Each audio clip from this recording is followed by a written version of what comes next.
નમસ્કાર વિદ્યાર્થી મિત્રો, ચેપ્ટર 5 સાતત્ય અને વિકલનીયતાના લેક્ચર 19માં તમારું સ્વાગત છે. આની પહેલાના લેક્ચર 18માં આપણે ફક્ત એનસીઈઆરટી એક્ઝામ્પલરના પ્રશ્ન બેંકમાંથી અને અસાઇનમેન્ટમાંથી દાખલા કર્યા, બરાબર છે, જે ટેક્સ્ટબુક 12નું હતું. હજી કહું છું વિદ્યાર્થી મિત્રો, હજી જે ટોપિક આપણે ચાલી ગયેલા છે તેના એનસીઈઆરટી એક્ઝામ્પલરના પ્રશ્નો અને અસાઇનમેન્ટમાંથી તમે સોલ્વ કરતા રહેજો. જો કાંઈ તકલીફ પડે એક્ઝામ્પલમાં તો મને વોટ્સઅપ કરી એ પ્રશ્ન સોલ્વ કરી લેજો, ઓકે. પરંતુ વારંવાર તમે બધા ટોપિકના એક્ઝામ્પલ અસાઇનમેન્ટ સોલ્વ કરતા રહેજો તો વધારે સારું છે, ઓકે. આજે આપણે વિદ્યાર્થી મિત્રો ટેક્સ્ટબુકમાં આગળ વધીએ. દ્વિતીય કક્ષાનું વિકલિત. હવે વિકલનમાં મેન 2 ટોપિક જ બાકી છે. એમાં દ્વિતીય કક્ષાનું વિકલિત. દ્વિતીય કક્ષાનું વિકલિત એટલે વિદ્યાર્થીઓ આપણે વાત કરતા હતા તો કે y બરાબર f ઓફ x, એટલે ધારો કે મને y બરાબર f ઓફ x કોઈ વિધેય આપ્યું તો આ y બરાબર f ઓફ x એટલે કે y ના સ્વરૂપમાં આપેલું વિધેય x નું એને આપણે સ્પષ્ટ વિધેય કહીએ છીએ, ઓકે.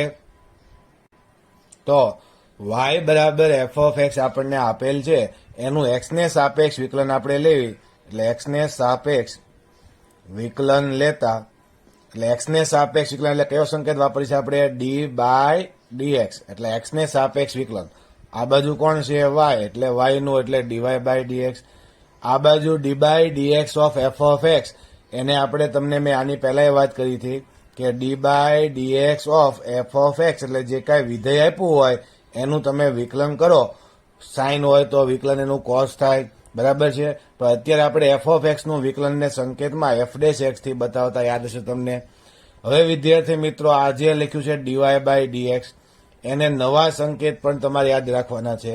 તો dy બાય dx છે એટલે કે f ડેશ x નું પ્રથમ વિકલન, એને આપણે y1 એમ કહેશું.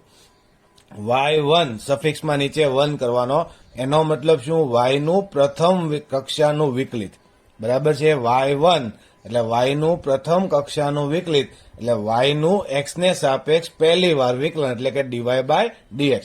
એને વિદ્યાર્થી મિત્રો આમ પણ લખાય, y ની માથે ડેશ 1 ડેશ કરો એટલે y નું પ્રથમ કક્ષાનું વિકલન.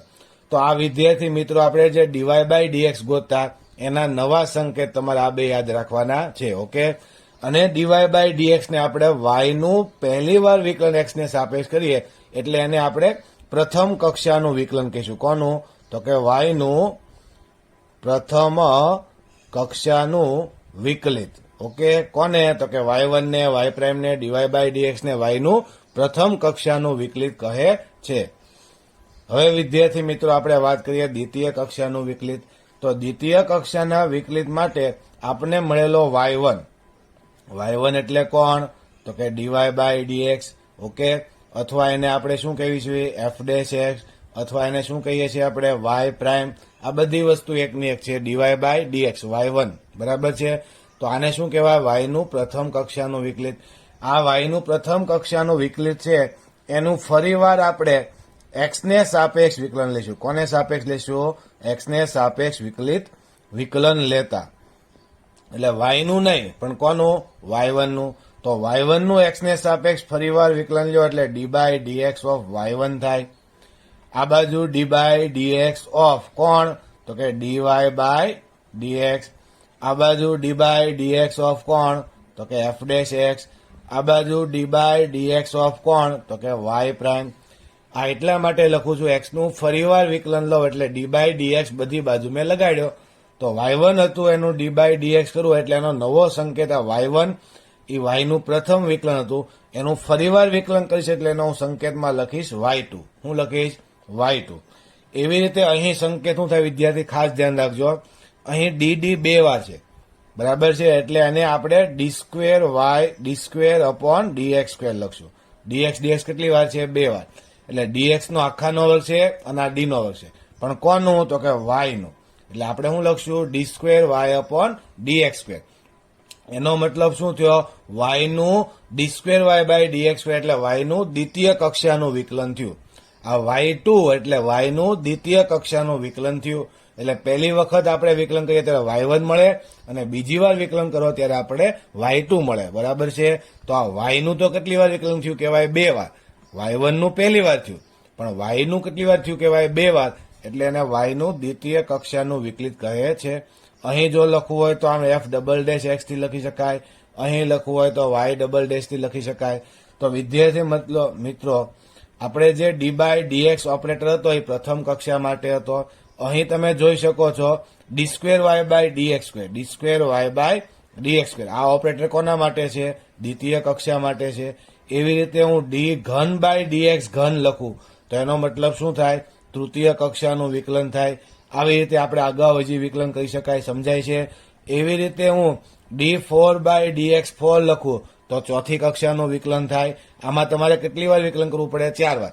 પહેલી વાર d બાય dx, બીજી વાર કરો એટલે d square y by dx square, ત્રીજી વાર કરો એટલે d ઘન બાય dx ઘન આવશે, ચોથી વાર કરો એટલે d 4 બાય dx ની 4 ઘાત આવશે. ઓકે, એટલે મેં ટોપિકમાં લખ્યું છે ઉચ્ચ કક્ષાના વિકલિત.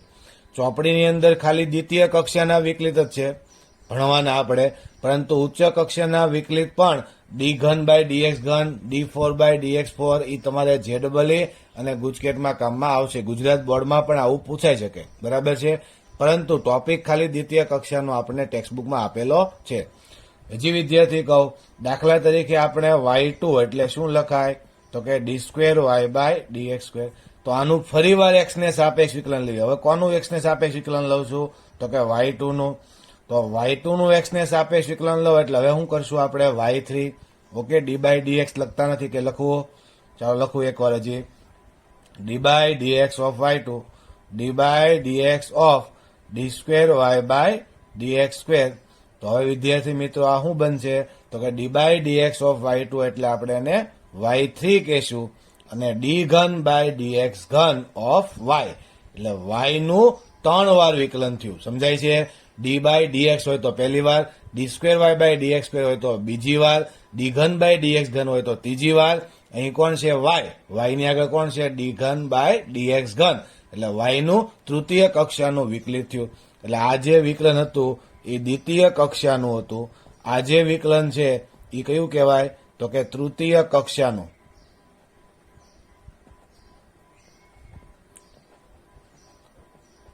કોનું? તો કે y નું. ઓકે, એટલે y નું તૃતીય કક્ષાનું વિકલન, આ y નું દ્વિતીય કક્ષાનું વિકલન, આ y નું પ્રથમ કક્ષાનું વિકલન. આવી રીતે વિદ્યાર્થી મિત્રો આપણે ચોથી કક્ષાનું લખી શકાય, પાંચમી કક્ષાનું લખી શકાય. હું આમ લખું d બાય dx n, તો એનો મતલબ શું થયો? nth કક્ષાનું વિકલિત, બરાબર? એટલે ગમે એટલે 10 વાર વિકલન કરવાનું હોય તો 10 ઘાત આવે તો 10 વાર આપણે વિકલન કરશું. ઓકે, આ તમને સમજાઈ ગયું છે દ્વિતીય કક્ષાનું વિકલન અને ઉચ્ચ કક્ષાનું વિકલનની થિયરી. ઓકે, હવે વિદ્યાર્થી મિત્રો આપણે ઉદાહરણ લઈએ. ચાલો, ઉદાહરણ તરીકે y બરાબર x નો ઘન ઉદાહરણ લઈએ આપણે, y બરાબર f of x. ઓકે, તો આનું આપણે પ્રથમ વાર વિકલન કરીએ એટલે x ને સાપેક્ષ વિકલન લેતા તો y નું આપણે શું લખીએ છીએ હવે? dy બાય dx, અને dy બાય dx ને આપણે સંકેતમાં શું કરશું? y1 પણ લખી શકાય. હવે આનું તમે વિકલન કરો એટલે d by dx of x ઘન, તો x ઘન માટે શું આવશે? તો કે 3x સ્ક્વેર. 3 ઘાત આગળ આવે, 1 ઘાત ઘટે, તો આને આપણે શું કહેશું? y1. એટલે આ પ્રથમ કક્ષાનું વિકલન y1 એટલે dy બાય dx.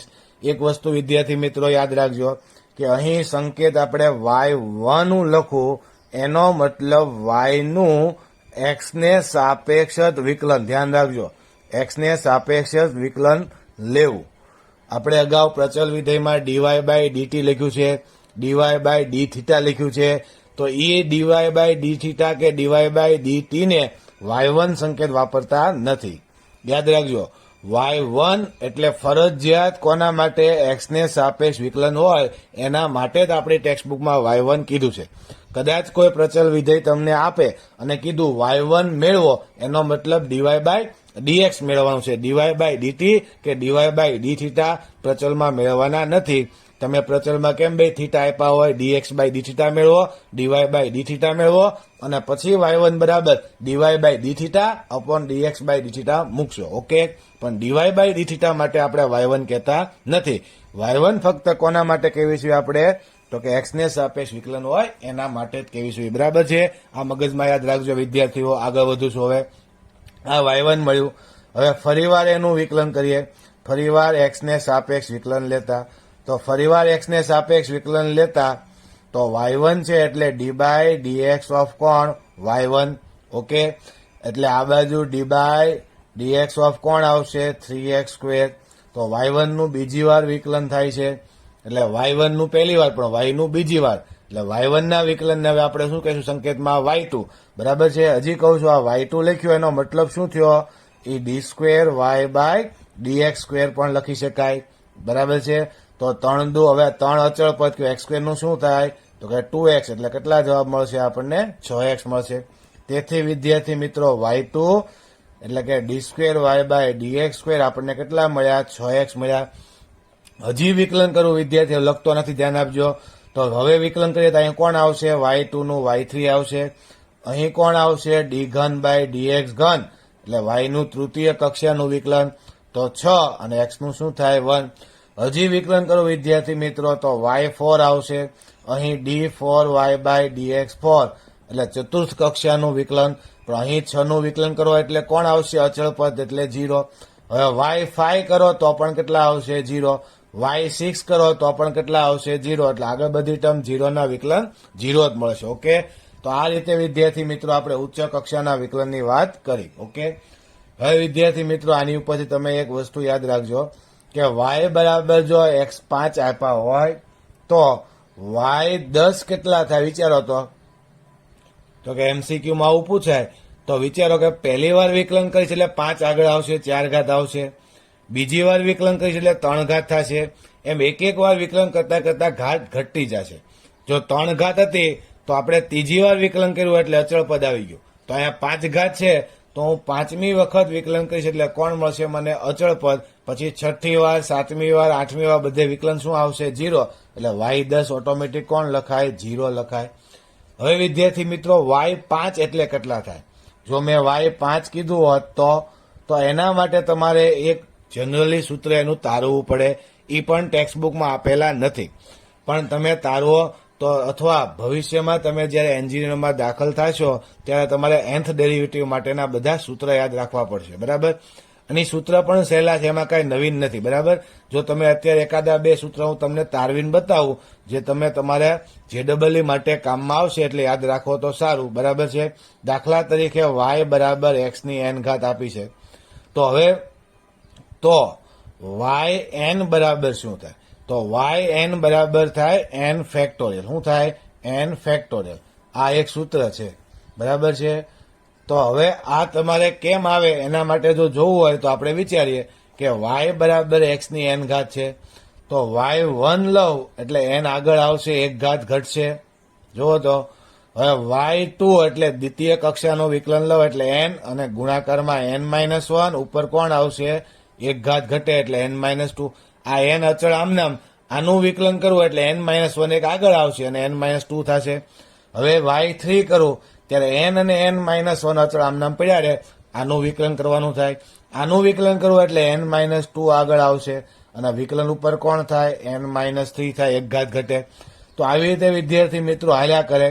જ્યારે yn લશ ત્યારે n-1 n-2 એમ આગળ હાલ્યા કરશે અને છેલ્લે x ની કેટલી ઘાત આવશે 0, કારણ n લઉં ત્યારે અચળ પદ થઈ જશે. અહીં 3 લીધા એટલે જો તમે x હતા x ની 0 ઘાત એટલે 1 થઈ ગયું હતું, એટલે x ની 1 થઈ જશે અને આગળ કેટલા આવશે 6. તો અહીં આગળ કેટલી ઘાત આવશે, જ્યારે અહીં આગળ x હોય ત્યારે 1 ઘાત કહેવાય, 1 ઘાત આગળ લો ને x ની કેટલી ઘાત થાય 0, એટલે આ રીતે ટર્મ હાલ્યા કરે. એટલે હવે તમે x ની 0 ઘાત એટલે કેટલા કહેવાય 1 જ કહેવાય. તો આ 1 આગળ કોણ હોય 2, 1 2 3 એમ ક્યાં સુધી n સુધીનો ગુણાકાર, તો આપણે એને ફેક્ટોરિયલ કહેતા, n ફેક્ટોરિયલ. યાદ હશે તમને ક્રમચય સંચયમાં આપણે n ક્રમ ગુણિત n થી 1 નો ગુણાકાર, તો એને શું કહેવાય n ફેક્ટોરિયલ કહેવાય. તો હવે એનો મતલબ થયું છે વિદ્યાર્થી મિત્રો કે અહીં મેં લખ્યું હતું y5, તો y5 એટલે કેટલા મળે 5 ફેક્ટોરિયલ, કારણ કે 5 ઘાત છે, ધ્યાન રાખજો. n ઘાત હોય તો n ફેક્ટોરિયલ, ઓકે. કોણ yn માટે પાછું y6 લો તો પાછું 0 જ આવશે, યાદ રાખજો. y6 લો તો શું આવશે 0, y10 લો તો શું આવશે 0, y5 હોય અને 5 વખત વિકલન કીધું હોય તો 5 ફેક્ટોરિયલ અને 5 ફેક્ટોરિયલ એટલે થાય 120. આ તમારો જવાબ. ઓકે, તો આવા વિદ્યાર્થી મિત્રો એમ ટનના આપણે સૂત્ર તારવી શકાય. હજી એક સૂત્ર આપણે તારવી. દાખલા તરીકે મેં એમ કીધું y બરાબર cos x અથવા y બરાબર e⁻ax લેવી, તો yn બરાબર શું આવશે તો કે a⁻n e⁻ax. આવું પણ તમે વિચારી શકો. દાખલા તરીકે હું y લઉં e⁻x, હવે y1 લઈશ તો શું આવશે તો કે e⁻ax ઇન્ટુ ax નું કોણ આવશે a, બરાબર છે. હવે y2 લઉં તો એ તો અચળ કહેવાય. પાછું આનું વિકલન કરવું એટલે શું આવે તો કે e⁻x ઇન્ટુ a એટલે શું થઈ ગયો a² e⁻x. એટલે y2 આવે ત્યારે a² e⁻x આવશે. y ઘન આવે ત્યારે ઓટોમેટિક પાછો એક એ આવશે એટલે y3. એટલે y3 માં કોણ આવશે તો કે y3 માં a ઘન e⁻x. હવે તમને સમજાઈ ગયું. તો yn માટે શું આવશે તો કે a⁻n into e⁻x. Sign cos માટે પણ આવું બનાવી શકાય. ઓકે વિદ્યાર્થી મિત્રો, આ ક્યારે કામમાં આવશે એમસીક્યુમાં. દાખલા તરીકે y લખ્યું મેં y બરાબર e⁻2x, તો y10 મને પૂછે તો આપણે શું લખાય તો કે 210 ઇન્ટુ e⁻2x. આ આપણો જવાબ. અને 210 એટલે કેટલા થાય 1024, એટલે 1024 ઇન્ટુ e⁻2x આ જવાબ, બરાબર છે. એટલે આ રીતે એમસીક્યુમાં ક્યારેક કામમાં આવે એટલે આવા સૂત્ર બનાવી શકાય. ટેક્સ્ટબુકમાં છે નહીં, બરાબર છે. એક હજી તમને કહી દઉં, તમને જે કામમાં આવે એવા છે, જે તમને પરીક્ષામાં પૂછાય એવા છે ગુજકેટમાં કે JEE માં, એવા અમુક આપણે લેવી, બધા લેતા નથી. y બરાબર cos x ત્રિકોણમિતિ વિધેયમાં શું થાય ધ્યાન આપજો. તો y1 આવશે, તો y1 આવશે તો cos નું શું થશે તો cos નું થાય તો કે માઇનસ sin x થાય વિદ્યાર્થીઓ. y2 લઉં એટલે માઇનસ સાઇન નું ફરીવાર કરું, માઇનસ સાઇન નું ફરીવાર વિકલન કરીએ એટલે કોણ આવશે તો કે માઇનસ પડ્યા રહેશે, સાઇન નું શું થાય cos x થાય. y3 લઉં તો y3 શું આવશે તો માઇનસ cos નું થાય માઇનસ સાઇન, એટલે એનો મતલબ માઇનસ માઇનસ કેવા થઈ જશે પ્લસ સાઇન થશે. સમજાય છે વિદ્યાર્થીઓ મિત્રો, એટલે પ્લસ સાઇન x આવશે. અને y4 લઉં એટલે સાઇન નું કરવું એટલે પાછું કોણ આવશે cos x. સમજાય છે ને. આ y છે, y નું વિકલન કર્યું પહેલી વાર એટલે y1 તો cos નું માઇનસ સાઇન, y2 એટલે y1 નું વિકલન કરવું એટલે y2 તો આ બાજુ સાઇન નું વિકલન કરવું એટલે cos, માઇનસ પડ્યા રહેશે. y3 તો cos નું માઇનસ સાઇન થાય એટલે માઇનસ માઇનસ પ્લસ સાઇન, ને y4 કેટલા મળ્યા cos. તો તમે જો y4 મને cos મળ્યા, એટલે y હતા તો ફરીવાર cos હતા તો ફરીવાર cos આવવા માટે 4 વાર વિકલન થયું. હવે આવી રીતે વિદ્યાર્થી મિત્રો 8 વાર વિકલન કરું એટલે cos આવશે, 12 વાર વિકલન કરું એટલે cos આવશે. એટલે 4 ના ગુણકમાં જયારે વિકલન આવે ત્યારે જવાબ એનો cos નો cos આવશે. ઓકે, હવે સૂત્ર તારવું હોય તો વિદ્યાર્થી મિત્રો આમ લખી શકાય cos, અહીં લખીશ π/2 plus x, cos π/2 plus x એટલે બીજું ચરણ થાય, બીજામાં cos ઋણ આવે એટલે માઇનસ સાઇન એક્સ આવશે. તમે જુઓ એટલે માઇનસ સાઇન ની જગ્યાએ હું આ લખું છું. એવી રીતે વિદ્યાર્થી મિત્રો cos 2π/2 વત્તા એક્સ, હવે 2π/2 2 જાય એટલે પાઈ પ્લસ એક્સ, પાઈ વિધેય ન બદલાય, પણ ત્રીજા ચરણમાં આવે એટલે ઓટોમેટિક માઇનસ કોસ આવશે. એટલે આનું સાદરૂપ આપો એટલે માઇનસ કોસ આપણને મળશે. હજી કહું છું આ શું બન્યું cos પાઈ વત્તા એક્સ, પાયે વિધેય ન બદલાય, ચરણ ત્રીજો આવે, ત્રીજામાં ઋણ આવે એટલે માઇનસ કોસ બરાબર આ લખાય. એવી રીતે વિદ્યાર્થી મિત્રો cos 3π/2 પ્લસ એક્સ લખું એટલે ઓટોમેટિક ચોથામાં આવશે ને વિધેય બદલાય એટલે સાઇન આવી ગયું. જુઓ તમે અહીં કોણ આવશે cos, તો કે આપણે લખીએ 4π/2 પ્લસ એક્સ એટલે ઓટોમેટિક કેટલા આવશે 2π પ્લસ એક્સ. પ્રથમ ચરણમાં 2π વિધેય નહીં બદલે ને cos નું cos. તો તમે સમજી શકો છો કે yn આવે, જો 2 આવે તો 2π/2, 3 આવે તો 3π/2, 4 આવે તો 4π/2. તો n માટે શું લખાય તો કે y nπ/2 plus x. Okay વિદ્યાર્થી મિત્રો, આ જૂની ચોપડીમાં સૂત્ર આપેલું હતું, થિયરીમાં ખાલી લખ્યું હતું આ રીતે કરી શકાય. એટલે તમે ધ્યાન રાખજો, આવું તમને ક્યારેક પૂછાય તો કામ આવશે. બરાબર, આવું સાઇનનું પણ તારવી શકાય. સાઇનમાં પણ અહીંયા nπ/2 પ્લસ એક્સ આવશે. ઓકે, તો આ રીતે વિદ્યાર્થી મિત્રો આપણે ઉચ્ચ કક્ષાના વિકલિત મેળવતા શીખ્યા. હવે વિદ્યાર્થી મિત્રો આપણે ટેક્સ્ટ બુકના દાખલા જોઈએ. સ્વાધ્યાય 5.7 એમાં 1 થી 10 દાખલાના આપેલા વિધેય માટે દ્વિતીય કક્ષાનું વિકલિત મેળવો. એટલે દ્વિતીય કક્ષાનું, પ્રથમ કક્ષાનું અને ફરીવાર એનું કરો એટલે દ્વિતીય કક્ષાનું વિકલિત મળશે. તમને રકમ બધા 1 થી 10 દાખલાની અંદર x વાળું એટલે વિધેય f of x સ્વરૂપે આપેલું છે. ઓકે, એટલે સ્પષ્ટ વિધેય આપેલું છે. તમને રકમ આ રીતે પણ આપે y બરાબર x નો વર્ગ વત્તા 3x સ્ક્વેર વત્તા 2, તો y2 શોધો, અથવા d2y બાય dx સ્ક્વેર શોધો, બરાબર, અથવા દ્વિતીય કક્ષાનું વિકલિત શોધો. આ રીતે પણ રકમ આપી શકે. ઓકે, હવે વિદ્યાર્થી મિત્રો, અહીં આપણે જવાબમાં આપણને જે x વાળું ફોર્મ આપ્યું એને આપણે y બરાબર ધારી લઈશું તો સહેલું પડશે તમને સમજવા માટે. એટલે આપણે લઈ લેવી કે y બરાબર x નો વર્ગ વત્તા 3x વત્તા 2 લેતા, બરાબર છે. એટલે y બરાબર મેં રકમ લઈ લીધી. પહેલી વાર વિકલન કરીએ હવે, એટલે પ્રથમ કક્ષાનું વિકલન થાય કોનું? y નું, એટલે કે આનું, બરાબર. એ તો બે સેમ જ છે. એટલે આપણે લખીએ કે x ને સાપેક્ષ વિકલન લેતા. હવે x ને સાપેક્ષ વિકલન લો તો આ બાજુ આપણે કોણ આવશે? તો કે dy બાય dx. આ બાજુ આપણે જેમ વિકલન કરતા એમ dy by dx of x square વત્તા 3x વત્તા 2. હવે સાદો કાર્ય નિયમ છે, સરવાળો એટલે બધાને અલગ અલગ આપી શકાય. તો પહેલા x સ્ક્વેર નું કરીએ એટલે હવે તમને એ બધું આવડે. 2x થશે. 3 અચળ પદ કહેવાય. x નું કેટલું થાય? 1. અને 2 નું શું આવશે? 0. આ મને કોણ મળ્યું? dy by dx. એને આપણે સંકેતમાં y1 પણ લખી શકાય. y1 એટલે dy બાય dx એટલે y નું પ્રથમ કક્ષાનું વિકલન. તો મને કેટલા મળ્યા? 2x plus 3. ઓકે વિદ્યાર્થી મિત્રો, હવે ફરીવાર x ને સાપેક્ષ વિકલન લેતા. હવે ફરીવાર x ને સાપેક્ષ વિકલન લ્યો તો y1 નું વિકલન છે એનું આપણે ફરીવાર વિકલન લીધું એટલે dy બાય dx ઓફ કોણ? y1. આ બાજુ dy બાય dx ઓફ કોણ? 2x plus 3. ઓકે, એટલે આ y1 નું ફરીવાર વિકલન એટલે આપણે શું વાત કરીએ? એને y2 કહીશું. અને y2 એટલે કોણ થાય? આગળ લખું છું, હજી યાદ આપો. આમ લખો તો પણ એકનું એક થયું, d2y બાય dx સ્ક્વેર અથવા y2. ઓકે, એટલે y2 આ બાજુ વિકલન કરો એટલે આનું નાનું, તો બે અચળ કહેવાય. x નું 1 અને 3 નું શું આવશે? 0. તેથી y2 આપણને કેટલા મળશે? 2. તો આ આપણો માગેલો જવાબ થયો. એટલે કે y નું, એટલે કે આનું દ્વિતીય કક્ષાનું વિકલન આપણને મળ્યું. ઓકે વિદ્યાર્થી મિત્રો, તો આ રીતે તમારે દ્વિતીય કક્ષાનું વિકલન મેળવવાનું થાય. બીજો દાખલો છે y બરાબર x ની 20 ઘાત. આ તમને આવડશે. હમણાં આપણે ઉદાહરણ x ના ઘનનું લીધું હતું, બરાબર. આમાં પહેલી વાર વિકલન કરો એટલે કોણ આવશે? y1. 20 આગળ લ્યો અને x ની કેટલી ઘાત થાય? 19.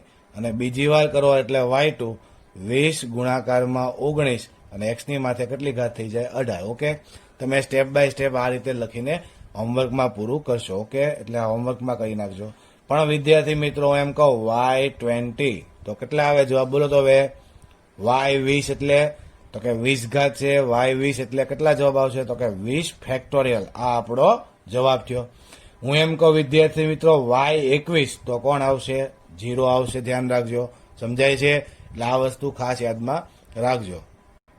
ચાલો ત્રીજો દાખલો વિદ્યાર્થીઓ, x ઇન્ટુ કોસેક નું દ્વિતીય કક્ષાનું વિકલન મેળવો. બરાબર, આ રીતે રકમ હોય તો આપણે વાત કરી પ્રમાણે y બરાબર પણ તમને આપશે, પણ નથી આપ્યું એટલે આપણે ધારી લેવી y બરાબર x ઇન્ટુ કોસેક. ઓકે, હવે પહેલી વખત વિકલન કરીએ એટલે x ને સાપેક્ષ વિકલન લેતા. ફરીવાર તમને સ્ટેપ સમજાવું છું કેમ લખવાય.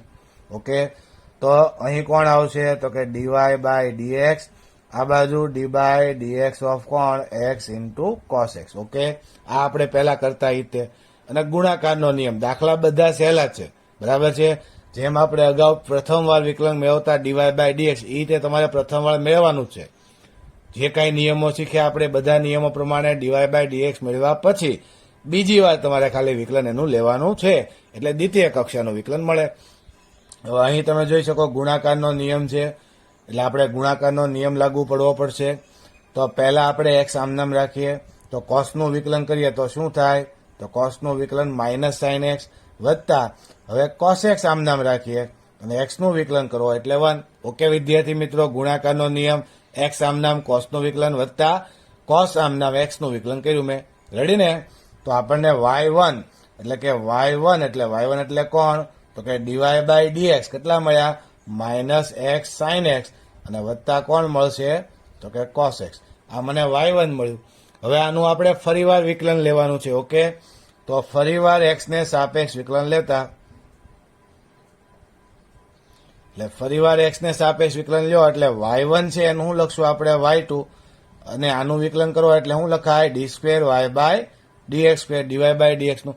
આ બે સંકેત લખવાની જરૂર નથી, કોઈ પણ એક સંકેત લખશો તો ચાલશે, y2 લખો તો ચાલશે, d2y/dx2 લખો તો પણ ચાલશે, પણ તમને સંકેત બે એકના એક થી ખબર પડે એટલે હું બે લખું છું. ઓકે, આ બાજુ d/dx ઓફ કોણ આવશે -x sin x અને વત્તા કોણ આવશે cos x. ધ્યાન આપજો, હવે d/dx આને આપશું અને આને આપશું એટલે આપણે આનું વિકલન પહેલી વાર કરવાનું છે. બરાબર, હકીકતમાં એ y નું કેટલી વાર વિકલન થાય છે? બીજી વાર, પણ આપણે આનું તો વિકલન પહેલી વાર કરશું ને, તો આપણે જેમ આનું વિકલન કરતા એમ નિયમ પ્રમાણે પહેલા બેને અલગ અલગ આપું, તો માઇનસ નડે તો -12 લઈ લો, તો d/dx of x into sin x અને વત્તા d/dx ઓફ કોણ આવશે cos x. હવે અહીં પાછો શું થયો, ગુણાકારનો નિયમ તમે જોઈ શકો છો વિદ્યાર્થીઓ, અને -12 છે અને y2 કહેશું, -12 છે એટલે કાઉસ મોટો રાખું છું. પહેલા x નું વિકલન, આ x આમ નામ રાખ્યો કે sin નું વિકલન તો કે cos x વત્તા હવે sin x આમ નામ રાખું ને x નું શું થાય 1. ફરીવાર આ કોનું મેં કર્યું તો કે x ઇન્ટુ sin x નું, x આમ નામ sin નું વિકલન cos, અને હવે sin આમ નામ ને x નું વિકલન 1. ઓકે, એવી રીતે વિદ્યાર્થી મિત્રો cos નું વિકલન શું આવશે, તો cos નું આવશે, બોલો શું થાય તો કે -sin x. સરસ. હવે વિદ્યાર્થી મિત્રો આ માઇનસ અંદર આપી દો એટલે -x ઇન્ટુ cos x, અને અહીં કોણ આવશે -sin x, અને અહીં કોણ છે -sin x. તો હવે વિદ્યાર્થી મિત્રો આપણને જવાબ શું મળશે તો કે -x into cos x, minus minus બે વખત એટલે -2 sin x. તેથી y2 માઇનસ જો 12 લેવા હોય તો x ઇન્ટુ cos x, અને માઇનસ છે 12 લીધા એટલે અંદર શું થઈ જશે પ્લસ sin 2x. આ આપણો જવાબ. ઓકે વિદ્યાર્થી મિત્રો, એટલે તમારે ફક્ત બે વાર વિકલન કરવાનું છે, એકવાર વિકલન જેਵੇਂ કરતા એમ, અને જે જવાબ આવ્યો એનું ફરીવાર વિકલન પાછો જે કાંઈ કાર્ય નિયમ લાગુ પડતા હોય એ પાડીને આપણે બે વાર એનું વિકલન ટૂંકમાં કરવાનું છે. બરાબર છે? ચાલો હવે વિદ્યાર્થી મિત્રો દાખલા નંબર 4, 5, 6 અને 7. બરાબર છે? તમે જો બધા દાખલા એકદમ ઇઝી તમને આવડે એમ છે હવે. બરાબર છે? અહીં log x આપ્યું છે, log x નું પહેલી વાર વિકલન કરો એટલે 1/x અને બીજી વાર કરો એટલે -1/x². આ એનો જવાબ. અહીં ગુણાકારનો નિયમ છે, તમે જોઈ શકો છો, x ઘન આમ નામ log x નું 1/x વત્તા log x આમ નામ x ઘન નું 3x², અને પાછી જે જવાબ આવે એનો ફરીવાર આપણે વિકલન કરો. જેમ ત્રીજા દાખલામાં આપણે ગુણાકારનો નિયમ વાપર્યો એમ તમારે ગુણાકારના નિયમ આ બેમાં વાપરવા પડશે. 7મો દાખલો અને 6ઠ્ઠો દાખલો પણ એ રીતે જ છે, પણ છતાં એક દાખલો હજી તમને હું કરાવું પ્રેક્ટિસ માટે, એટલે 7મો દાખલો આપણે કરીએ. બરાબર છે? ગુણાકારના નિયમ માટેનો જ છે, હજી જોજો. ઓકે, તો 7મો દાખલો કરીએ. જવાબ પહેલા y બરાબર ધારી લેવી e6x into cos 3x. Okay, હવે પહેલી વાર x ને સાપેક્ષ વિકલન આપણે લઈશું. ધ્યાન આપજો. તો આપણે શું લખીએ છીએ, x ને સાપેક્ષ વિકલન લેતા, તો dy/dx, અહીં d/dx ઓફ કોણ e6x ઇન્ટુ cos 3x. હવે વિદ્યાર્થી મિત્રો તમને ખબર છે ગુણાકારનો નિયમ વાપરશું આપણે, તો e6x છે એ આમ નામ રાખું, cos 3x નું કરું તો cos નું કેવું થાય -sin 3x, અને હજી 3x નું કરવું પડશે ને એ ભૂલતા નહીં, એટલે ગુણાકારમાં 3 એટલે cos 3x નું -sin 3x ઇન્ટુ 3. ઓકે, હવે વત્તા cos 3x ને આપણે આમ નામ રાખશું e6x નું. e6x નું e6x, કારણ કે e6x નું e6x જ થાય, પણ x ની જગ્યાએ કોણ છે તો કે 6x છે, તો 6x નું ગુણાકારમાં કરવાનું ભૂલવાનું નહીં, એટલે ગુણાકારમાં 6 આવશે. ઓકે, સમજાય છે ને વિદ્યાર્થી મિત્રો? ગુણાકારનો નિયમ વાપર્યો અને cos 3x ને sin e6x માટે આપણે સંયોજિત વિધેયનો નિયમ વાપર્યો. ઓકે, હેલું છે, તમને આગળ બધા દાખલા હવે આવડી ગયા છે, વિકલન ફાવી ગયું છે. આગળ ધ્યાન આપો, -sin 3x ઇન્ટુ e6x, અને 6 અહીં આગળ લઈ લો, cos 3x into e6x. Okay વિદ્યાર્થી મિત્રો, તો આ પહેલી વાર વિકલન થયું, એને આપણે y1 અથવા dy/dx કહેવાય. હવે ફરીવાર આપણે લખશું, ફરીવાર x ને સાપેક્ષ વિકલન લેતા. તો ફરીવાર x ને સાપેક્ષ વિકલન લ્યો તો y1 ના વિકલનને આપણે ડાયરેક્ટ શું લખી નાખશું હવે y2. ઓકે, આ બાજુ d/dx ઓફ -3 e⁻⁴x આગળ લખું છું sin 3x અને વત્તા 6 e⁻⁴x ઇન્ટુ કોણ, તો કે cos 3x. હવે વિદ્યાર્થી મિત્રો ધ્યાન આપજો કે ધ્યાન આપવા જેવી વાત છે કે અહીં તમે જુઓ તો e⁻⁴x ઇન્ટુ cos 3x ન્યાયિક ગુણાકારનો નિયમ, અહીં ગુણાકારનો નિયમ, એટલે d/dx આને આપો અને આને આપો, બે માટે ગુણાકારનો નિયમ વાપરો એટલે થોડુંક મોટું થશે. પરંતુ તમે જોઈ શકો છો અહીં જે આપ્યું છે e⁻⁶x ઇન્ટુ cos 3x એ પોતે રકમ છે, જુઓ તો છે કે નહીં. તો અહીં તમે y લખી નાખો તો દાખલો થોડોક સહેલો થશે, બરાબર છે. એટલે આપણે આમ લખીએ y2 d/dx ઓફ -3 છે એ બાર લઈ લો, બરાબર છે. તો હવે ખાલી આને પેલા અલગ આપી જ દઉં છું, એટલે e⁻⁴x ઇન્ટુ sin 3x અને વત્તા d/dx ઓફ આને આપું તો આપણે આની જગ્યાએ શું લખી નાખશું y. 6 ભલે અંદર લો, બાર લઈ લો તો પણ ચાલશે. એટલે આ પોતે કોણ આવી ગયું છે y, યાદ રાખજો.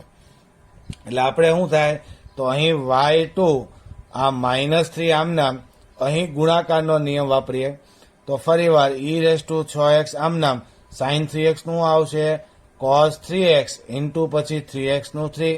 ઓકે, વત્તા હવે sin 3x આમનામ રાખીએ, e⁻⁴x નું e⁻⁴x ઇન્ટુ કોણ આવશે 6. આ મેં e⁻⁴x અને sin 3x નું વિકલન કર્યું, જે આખું વિકલન કોના ગુણાકારની બહાર હતા, -3 ની અંદર. ઓકે, એટલે -3 બેયના ગુણાકારમાં આવશે. હવે વિદ્યાર્થી મિત્રો આપણે કોનું કરીએ, 6y નું ધ્યાન આપજો. તો આ 6y નું અહીં વત્તા લખું છું, તો 6 અચળ પદ અને y નું વિકલન એટલે શું કહેવાય, તો કે y1 ને તો y નું પહેલી વાર જ થાય છે ને, જુઓ તમે, એટલે y નું y1 એટલે dy/dx. ઓકે, તો હવે વિદ્યાર્થી મિત્રો સાદરૂપ આપણે આપવું પડશે, કારણ કે આપણને દ્વિતીય કક્ષાનું વિકલન કોનું, x નું કીધું છે. તમે y1 માં જવાબ રહેવા દો તો પણ ચાલે, પરંતુ રકમ આપણને x માં આપી એટલે જવાબ આપણે x માં લાવવો હોય તો y1 ની આપણે કિંમત મૂકવી પડશે. તો y1 ની કિંમત મૂકવા માટે ધ્યાન આપજો. તો આપણે અગાઉ y1 મેળવેલું છે, તમે જોઈ શકો છો, બરાબર છે. y1 આખું આપણે અહીંયા મૂકી દઈશું. ઓકે, હવે સાદરૂપ આપીને બતાવું તમને. -3 અંદર ગુણો, -3 ને 3 એટલે 3 તરીકે કેટલા થશે, -9. ઓકે, -9 e⁻⁴x cos 3x આમ વચ્ચે, -3 અહીંયા આપો, અહીંયા 6 છે એટલે -6 તેરી -18 e⁻⁴x અને sin 3x વચ્ચે. હવે વિદ્યાર્થી મિત્રો 6y1, y1 એટલે કોણ, આ દેખાય છે -3 ઇન્ટુ આ લખ્યું છે ઈ. અને એના ગુણાકારમાં કોણ છે 6, એટલે આને આપણે કેટલા વડે ગુણી લખ્યું, 6 વડે ગુણી લખીએ. એટલે પહેલું -3 ગુણ્યા 6 એટલે કેટલા આવશે, માઇનસ આવશે, સોરી, -18. કેટલા આવશે, -18 e⁻⁴x હું આગળ લખું છું અને ગુણાકારમાં sin 3x. ઓકે, આને 6 વડે ગુણો એટલે કેટલા થશે, 36, પણ કેવા છે એ પ્લસ 36 e⁻⁴x હું આગળ લખું છું અને ગુણાકારમાં આવશે cos 3x. ઓકે, હવે વિદ્યાર્થી મિત્રો અહીં તમે જોઈ શકો છો -9 વખત e⁻⁴x cos 3x, આ e⁻⁴x cos 3x સજાતીય પદ થયા, વત્તા 36 છે અને આ કેટલા છે -9. તો હવે કેટલા વધશે, y2 બરાબર આપણે એમ લખી શકાય કે ભાઈ -9 વત્તા 36 એટલે કેટલા વધશે, 27 e⁻⁴x into cos 3x. Okay, અને એવી રીતે વિદ્યાર્થી મિત્રો 18 ને 18 ઓછા ઓછા 2 કેટલા થશે, -36 અને e⁻⁴x sin 3x બે સમાન છે એટલે -36 વખત e⁻⁴x into sin 3x. Okay, હવે e⁻⁴x સામાન્ય લેવાય તો લઈ શકાય, 9 પણ બહાર કાઢવા હોય તો કાઢી શકાય. તો 9 e⁻⁴x હું સામાન્ય લઉં તો વધે કેટલા, તો 9 તેરી 27 એટલે અંદર વચ્ચે 3 cos 3x અને 4 9 36 એટલે -4 4 sin 3x e⁻⁴x ક્યાં ગયા, 12. તો આ ચોપડીમાં જવાબ આપણને આપેલો છે. ઓકે, તમે અહીં y1 થી જવાબ પૂરો કરો તો પણ ચાલશે. ઓકે, પરંતુ એક્સમાં રકમ હતી એટલે આપણે એક્સમાં જવાબ લાવવા માટે વાયનું બીજી વાર આપણે વિકલન દ્વિતીય વિકલન એક્સમાં બતાવો તો વધુ સારું. બરાબર, બાકી y1 રાખો તો એ માર્ક કપાશે નહીં. બરાબર છે, પણ ચોપડીમાં જવાબ એક્સમાં આપેલો છે. ઓકે, ચાલો વિદ્યાર્થી મિત્રો, હવે દાખલા નંબર 8 tan ઇનવર્સ x છે. એકદમ ઈઝી છે, તમને આવડશે. tan ઇનવર્સનું 1/1 પ્લસ એક્સ સ્ક્વેર અને પછી પાછું ફરીવાર એનું વિકલન કરવાનું છે. 1/1 પ્લસ એક્સ સ્ક્વેર. હવે આનું વિકલન કરો ત્યારે 1/x સમજીને -1/x સ્ક્વેર ને ગુણાકારમાં 1 પ્લસ એક્સ સ્ક્વેરનું કરો એટલે આવડશે. બરાબર છે, ભાગાકારનો નિયમ વાપરો તો પણ ચાલશે. અને 1/x થી હેલું પડશે. પેલા 1/x હોય તો -1/x સ્ક્વેર અને બાજુમાં તમારે ગુણાકારમાં x ની જગ્યાએ કોણ છે 1 પ્લસ x નું કરજો. બરાબર છે, એટલે 8મો એક તમે હોમવર્કમાં હજી કરી નાખજો. ઓકે, હવે વિદ્યાર્થી મિત્રો વાત કરીએ દાખલા નંબર 9 ની. તો 9મો દાખલો છે એની અંદર તમે જોઈ શકો છો કે y બરાબર log x આપેલું છે. ઓકે, દાખલો આ પણ સહેલો છે, પરંતુ log x છે એટલે એકવાર હજી દાખલો તમને કરાવું. તો પહેલા x ને સાપેક્ષ વિકલન લેતા, તો x ને સાપેક્ષ વિકલન લ્યો એટલે આ બાજુ કોણ આવશે તો કે dy બાય dx. આ બાજુ કોણ આવશે d by dx of log x. Okay, હવે વિદ્યાર્થી મિત્રો લઘુગુણકીય વિધેયમાં આપણે વાત થઈ હતી કે બેઝમાં કાંઈ ન લખ્યું એટલે બેઝમાં ઈ માનવો. જો બેઝમાં ઈ ન હોય તો 3 હોય 2 હોય તો શું કરાય, મેં તમને વાત કરાવી હતી. બરાબર, ઈ તમને વિકલન આવડે છે. અત્યારે કાંઈ નથી એટલે બેઝમાં ઈ માનીને આપણે log x બેઝમાં ઈ હોય તો 1/x થાય. અહીં બહારના log માટે 1/ લખશું, પણ અહીં x ની જગ્યાએ કોણ છે પાછું log x. તો આપણે બહારના logનું 1/x ની જગ્યાએ કોણ છે log x. તો ગુણાકારમાં પાછું કોનું કરવું પડશે log x નું કરશું. બરાબર છે ને. હવે વિદ્યાર્થી મિત્રો 1/log x આમ નામ, log x નું પાછું કોણ આવશે 1/x. તેથી dy બાય dx એટલે આપણે કોણ મળ્યું તો કે 1/x into log x. Okay, હવે વિદ્યાર્થી મિત્રો અહીં જેમ હતું 1/ એમ અહીં 1/ જ છે. બરાબર છે, તો અહીં પણ આપણે જયારે ફરીવાર x ને સાપેક્ષ વિકલન લેશું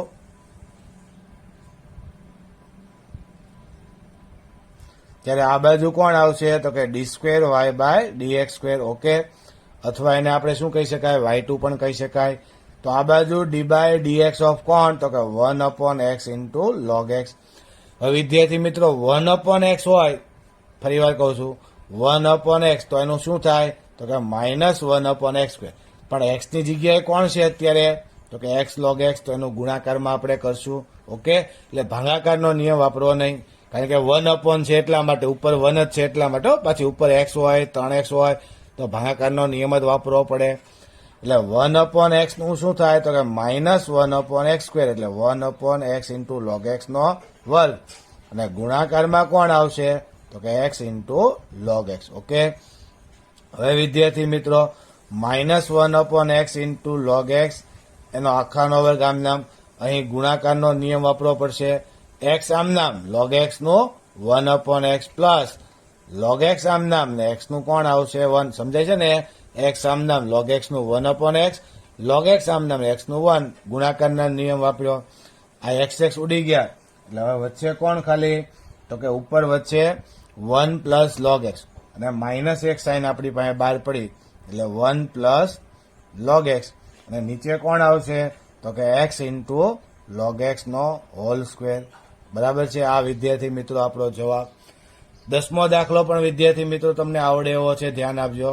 10મા દાખલામાં શું આપ્યું છે તો કે સાઇન ઓફ log x. કોણ છે સાઇન ઓફ log x. જેમ અહીં log of log x હતું ત્યાં સાઇન ઓફ log x છે. એટલે 10મો દાખલો પણ એક હોમવર્કમાં ટ્રાય કરી લેજો. ઓકે વિદ્યાર્થી મિત્રો, તો આજે આપણે એટલું રાખીએ. ઓકે, તો આજે જે મેં કાંઈ તમને ભણાવ્યું થિયરી ઉચ્ચ કક્ષાની વિકલિત, એ થિયરી તમારે લખવાની છે. બરાબર છે, એમાં જે કાંઈ મેં સૂત્ર આપ્યા એ સૂત્ર તમારે લખવાના છે 2 વાર. અને દાખલા નંબર 1 થી 10 એ બધા દાખલા તમે 1 વાર લખજો તો પણ ચાલશે. ઓકે, ફરી વાર કહું છું, દાખલા આવડે એવા છે પણ 1 વાર કીધું. અથવા એક કામ કરજો, જે મેં દાખલા કરાવ્યા એ દાખલા કેટલી વાર 2 વાર. ઓકે, અને જે તમને લેસનમાં આપ્યા છે એ દાખલા કેટલી વાર? એક વાર. આપણે જેમ કરીએ હોમવર્ક એ રીતે જ કર્યો, બરાબર છે? પ્રેક્ટિસ કરો એટલા માટે, બરાબર છે? એટલે જે મેં દાખલા કરાવ્યા છે એ 2 વાર, જે તમને આપ્યા છે એ દાખલા 1 વાર, અને જે મેં થિયરી લખાવી છે થિયરી કેટલી વાર? 2 વાર. તો એટલું તમારે હોમવર્ક કરી મને વોટ્સઅપ કરવાનું છે. ઓકે, હવે આગળના દાખલા આપણે 11, 12 એ પછીના લેક્ચરમાં શીખશું. Okay, thank you.